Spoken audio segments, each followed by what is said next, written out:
Welcome to the Roar of Judah. Our mission is to hear God's voice above the noise of this world. And now, here's your host, Dr. Mike. Welcome, everybody, to another episode of the Roar of Judah. I'm your host, Dr. Mike, and I'm very excited for my guest today. As many of you know, I'm an anxiety specialist, and this person also has a method that they use that the Lord's given her to help people with anxiety. And as I look at my own program, and, Scripture says in Philippians 4:6 to be anxious about nothing. And, there's ways God's given us to flesh that out and to be able to help people. And I'm always looking for ways that I can better help my clients as well. So I'm very excited to hear her approach and what she's doing with people, and also to hear her own story and how I'm guessing anxiety has impacted her own life and how she found recovery as well. And she's a registered nurse. And please welcome with me, Melissa Armstrong. Hi, Melissa. Hey, Dr. Mike. Hey, so great to have you today. And just like all guests, anything you want to share about where you're living in the world, what you're doing in life, anything about your family, would love to hear. Yeah. Thanks for having me. It's such an honor to be here and to be able to share my story on your platform and just speak life into your listeners. So yeah, I'm Melissa. I'm a registered nurse by trade. I've been a nurse since 2010. And I grew up most of my life, grew up in Southern California in San Diego. And 8 or 9 years ago, my husband and I moved to Colorado. So we live in northern Colorado and farm country. And we have 2 little boys. They're 5 and 10. And they're wild, and that's a lot of my work. My life is devoted to my children and my family, and then doing the health stuff also.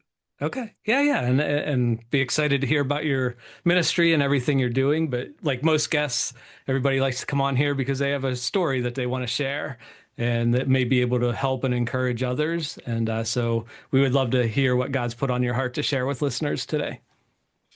Yeah, so my story really starts, for me, I have to start all the way back at the beginning. When I was young,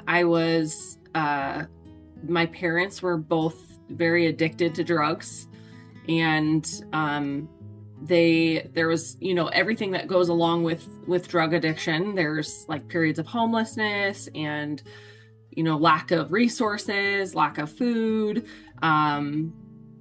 chaos, really, like people in and out of the house. Sometimes my dad was gone for days at a time. And, it was just a lot of chaos. My parents divorced when I was 6, and my dad left and never came back. And as a result of my mom's own, past and stuff she hadn't fully processed through, she was really emotionally unavailable and verbally abusive. She was raising, I'm one of 4,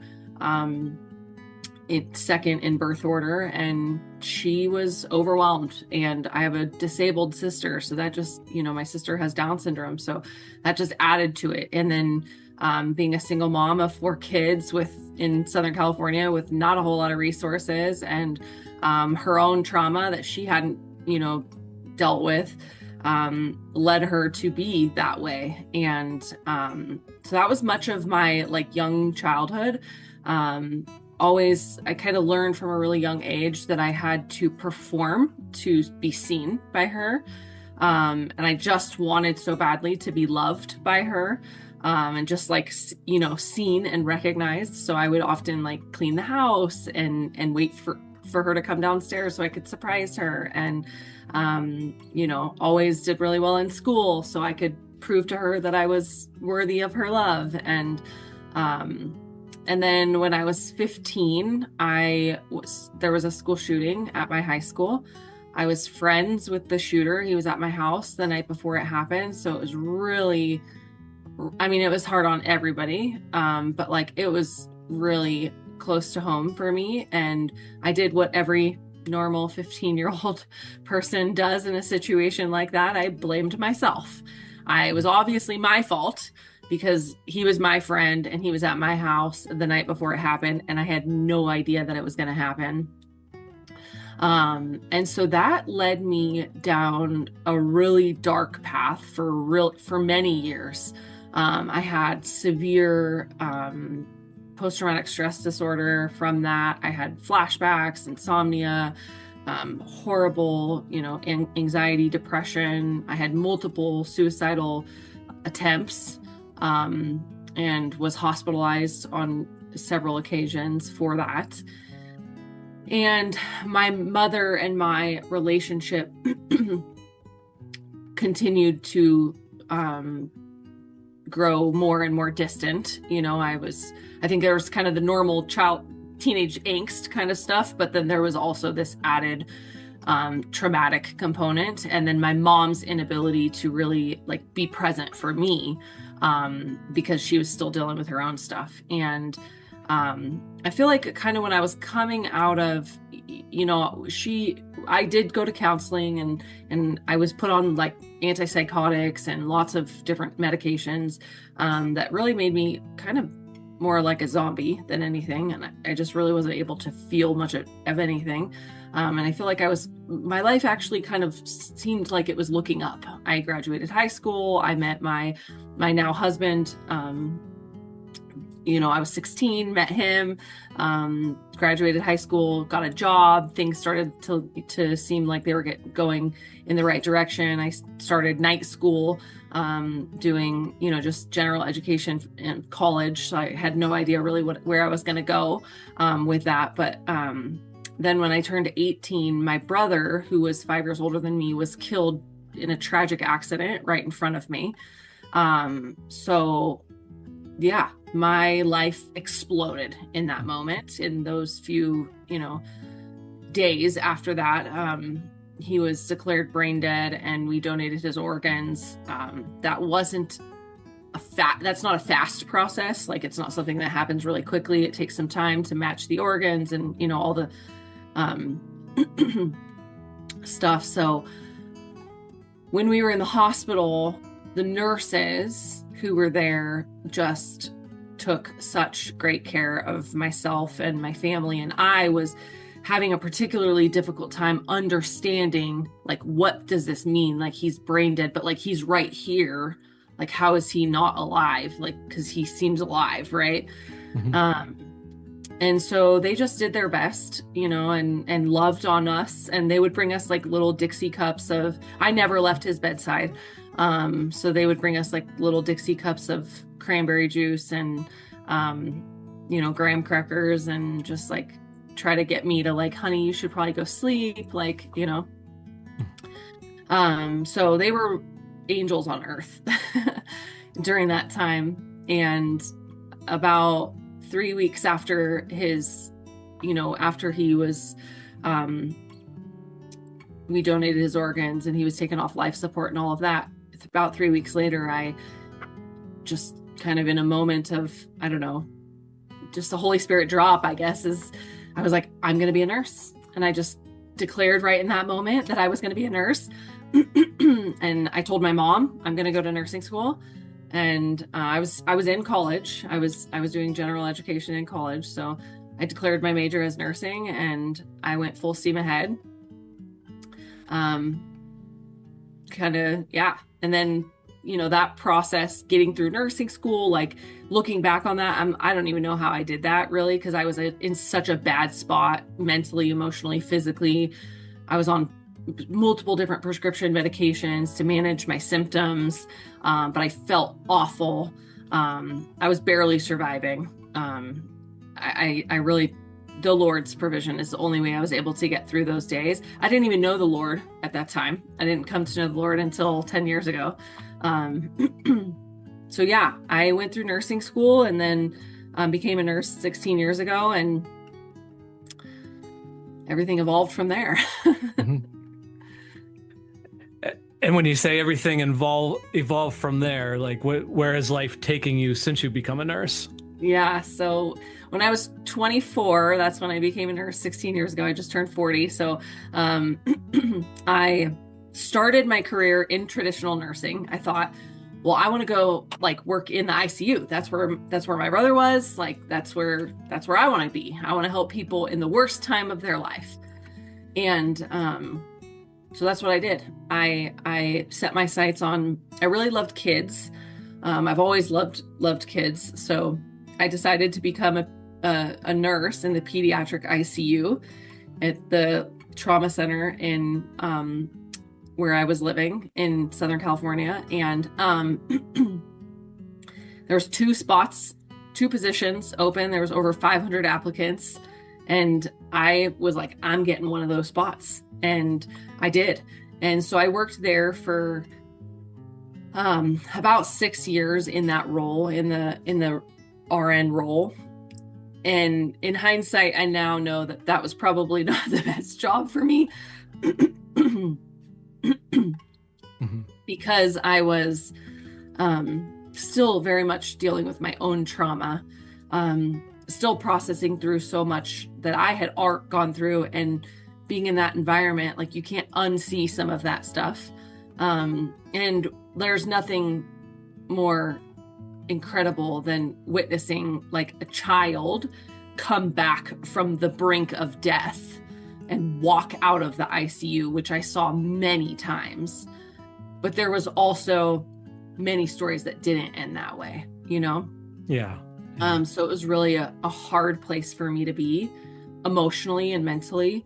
And so I ended up leaving that position, and I was also kind of feeling the pull of like, is this really what nursing is? Because I feel like there's supposed to be something more. Like, I'm supposed to be doing more. And I didn't really know how to,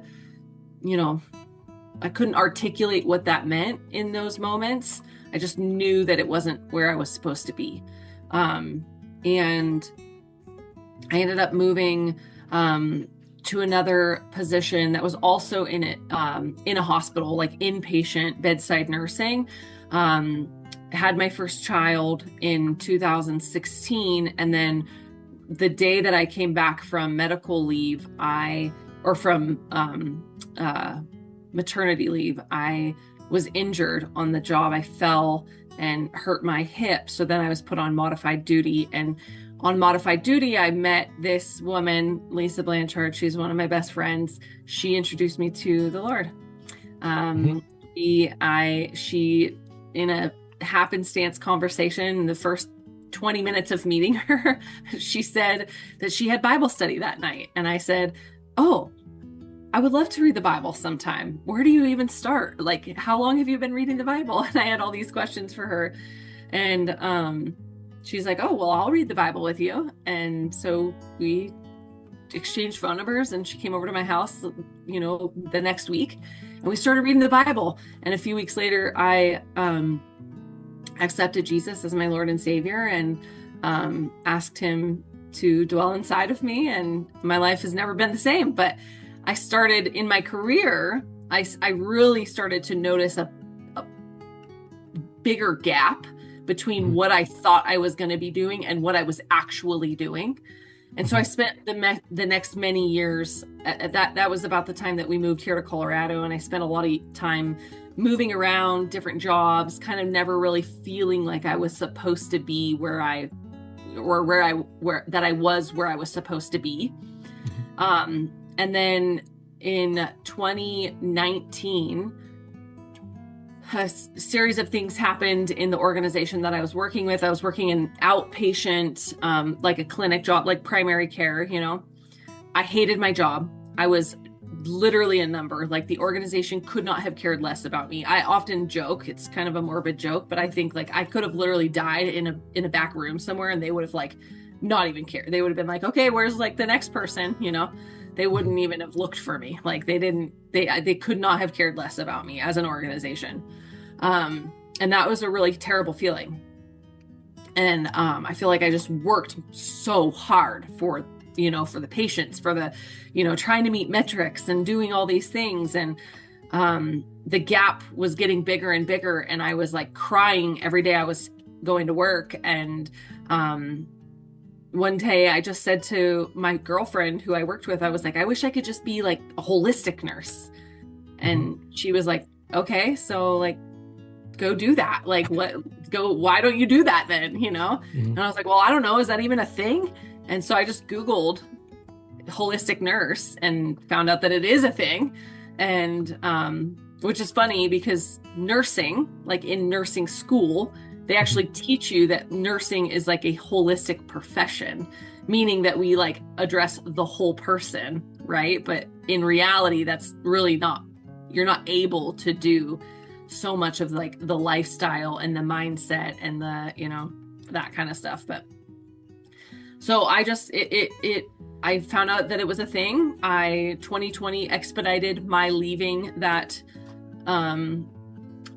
model, that traditional medical model, with COVID and everything. I was like, I can't do this anymore. I'm not doing this. Mm-hmm. And, I left the system and opened my own practice, to help people in a way that I feel like I'm actually supposed to be helping people. I think this is my calling. Everything that I went through, Romans 8:28 is my favorite verse in the Bible because it says God works all things for the good of those who love him, who are called according to his will. And I know that God didn't cause any of those things to happen in my life, like the abuse and the shooting and my brother's death and all of that. But I know that he used it for my good, for the good of, everybody that I come in contact with. So now I can share my story and I can help people in the way that I feel like this is what I'm supposed to be doing on the planet. Like, this is my calling, sharing my story, sharing the idea of healing from a natural way, like a natural perspective. And, yeah. Okay. Yeah. And I know now that you've kind of evolved into coaching, I know this might be a hard question to answer, but I'm one of the few like therapists, when somebody comes and sees me and I meet them for the first time and hear all the issues they have, like I'll give them a solid number. Like we're going to meet 9 times and this is what we're going to do all 9 times. We're going to meet 15 times and this is what we're going to do each time for those 15 times. Like, and sometimes things come up, sometimes some tragedy happens or crisis and, things adjust. But for the most part, when somebody reaches out to you for coaching, what does that look like? How many times are people typically seeing you? And what exactly are you doing with them? Yeah, so I work with women to heal the physical and emotional symptoms of trauma. Mm-hmm. So one of the things that trauma does to us is it makes us feel really alone. Like we're the only person going through this, there's nobody else that can understand. It also changes who we think we are. So it really distorts our identity and makes us believe lies. And I think that what I see over and over again in women is that they believe the lie that like, I'm not enough, I'm not worthy. Even though they're believers and they know that like the Holy, like God created them, they still have this deep rooted belief that I am not worthy. And then the other thing is the trauma makes people, we haven't talked about the nervous system at all in this conversation yet, but the nervous system is a big pillar of my programs, because trauma makes the nervous system act as if you are living inside of trauma still, like the trauma is still existing, even though it's done, even though it's over. But we get stuck in like fight or flight or freeze, and we can't get out of that. So we start repeating patterns. Our nervous system responds in day-to-day life, like when you're driving on the freeway or face-to-face with your boss, or, in a situation, or somebody says something rude at Costco, like you're all of a sudden put right back in and you're responding as if you're in the trauma in real time. So that's really what I focus on with women, is teaching them to regulate their nervous system, root their identity in Christ and the truth of who Christ says they are. So return back to their true identity, because their identity is so muddled down with all of these lies that they've believed about themselves, from trauma, past experiences, like things that they keep telling themselves over and over. Oh, well, I'm just a emotional person. Like, do you really want to be an emotional person? Because like, you don't have to carry that identity anymore if you don't want. Mm-hmm.